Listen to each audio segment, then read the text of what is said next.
CHO এগৰাকীক ৰোগীৰ বেমাৰৰ ক্ষেত্ৰত কোনো প্ৰকাৰৰ এন্টিবায়োটিক প্ৰেছক্ৰাইব কৰিবলৈ অনুমতি দিয়া নাই। সাব চেণ্টাৰ এটাত উপলব্ধ বিভিন্ন পলিচিৰ ভিতৰত এটা গুৰুত্বপূৰ্ণ পলিচি হৈছে এন্টিবায়োটিক পলিচি। আৰু এই এন্টিবায়োটিক পলিচি অনুসৰি সাব চেণ্টাৰত ইডিয়াল মতে উপলব্ধ যিখিনি এন্টিবায়োটিক ঔষধ থাকে এই ঔষধখিনি কিদৰে ৰোগীৰ মাজত বিতৰণ কৰিব তাৰ এটা সুন্দৰ নিৰ্দেশনা আছে।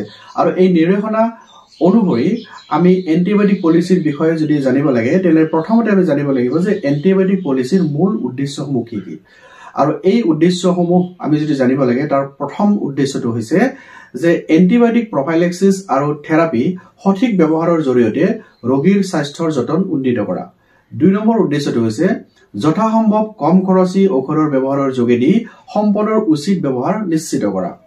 তৃতীয় যেটো উদ্দেশ্য আছে সেইটো হল অদৰকাৰী আৰু কাৰ্যক্ষম নোহোৱা এন্টিবায়োটিক ঔষধ পৰিহাৰ কৰা আৰু খৰচী নাইবা শক্তিশালী এন্টিবায়োটিকৰ ব্যৱহাৰ সীমিত কৰা।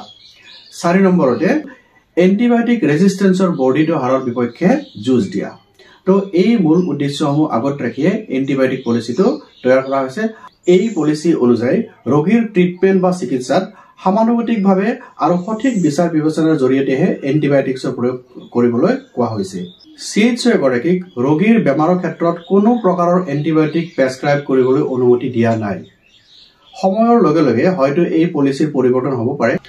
CHO গৰাকীয়ে কেৱল কোনো মেডিকেল অফিচাৰৰ ৰিটেন বা ভাৰ্বেল অনুমতিৰ পিছতহে ষ্টেট এন্টিবায়োটিক পলিচি অনুসৰি ৰোগী এজনক সাব চেণ্টাৰত উপলব্ধ এন্টিবায়োটিক ঔষধ দিব পাৰে।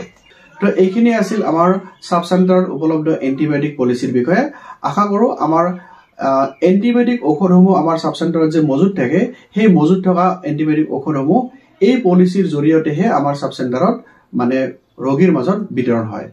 তো এইখিনি আছিল এটা সাব চেণ্টাৰত উপলব্ধ এন্টিবায়োটিক পলিচিৰ বিষয়ে জানিবলগীয়া কথা। আশা কৰিছো মই সঠিকভাৱে আপোনালোকৰ আগত এই কথাখিনি ক'ব পাৰিছো। পৰৱৰ্তী পৰ্যায়ত আৰু নতুন পলিচি এটা লৈ পুনৰ আপোনালোকৰ ওচৰত উপস্থিত হ'ম। আজিলৈ এৰিছো, ধন্যবাদ।